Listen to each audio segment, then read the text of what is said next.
Hi everyone, welcome back to the Good Girl Box, the space where we unpack societal expectations and explore how to create boundaries that empower us to live life on our own terms.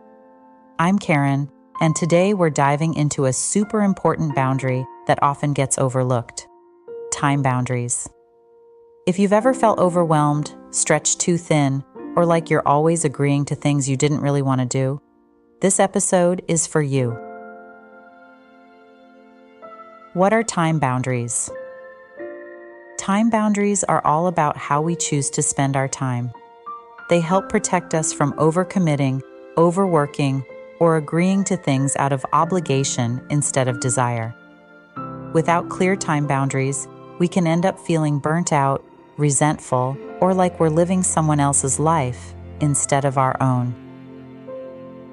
Why time boundaries are important. It's important to remember that your time is a limited resource.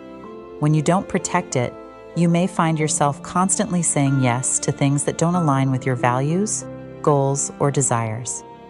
Time boundaries help you prioritize what really matters to you and ensure that your schedule reflects your needs and wants. For example, think about how often we say yes to favors, extra work, or even social events that we're not excited about just because we don't want to disappoint someone. Setting clear time boundaries is about reclaiming your time for the things that bring you joy and fulfillment. Signs. You might need better time boundaries. You feel exhausted, like there's never enough time in the day. You're constantly running late or feeling rushed. You have trouble saying no, even when you're already overwhelmed. You feel resentful after agreeing to commitments. If any of these sound familiar, it might be time to check in with yourself and redefine how you protect your time. How to set time boundaries. 1. Get clear on your priorities. Before setting boundaries, you need to know what your priorities are. Take a moment to identify what matters most to you, whether that's family, work, hobbies, or simply having some downtime. Knowing your priorities helps you make intentional decisions about where your time goes. 2. Learn to say no gracefully. Saying no doesn't have to be harsh. It can be as simple as, "I wish I could, but I'm already committed to something else," or "Thank you for thinking of me, but I don't have the bandwidth right now." It's important to remember that saying no to one thing is really saying yes to something that matters more. 3. Block off time for yourself. Make sure you're setting aside time each week just for yourself. Whether it's for rest, a hobby, or simply doing nothing, blocking out me time helps you recharge and prevents burnout. 4. Use your calendar as a tool. Your calendar can be a powerful tool for setting time boundaries.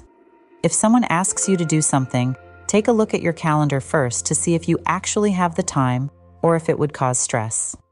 Having a visual of your commitments can make it easier to say no when your schedule is already full.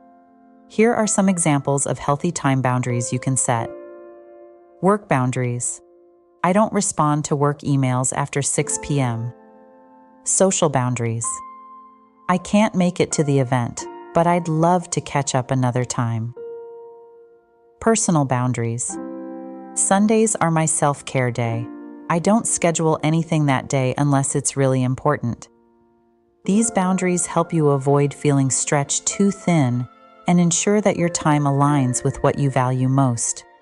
Setting time boundaries is one of the most empowering things you can do for yourself. It allows you to take control of your schedule, your energy, and ultimately, your life. Remember, you have the right to say no, to protect your time, and to focus on the things that matter most to you. In our next episode, we'll explore another important boundary type, so stay tuned for that. And don't forget to like, comment, and subscribe to the Good Girl Box for more content on how to live a life true to yourself. Thanks for watching, and remember, your time is yours to protect.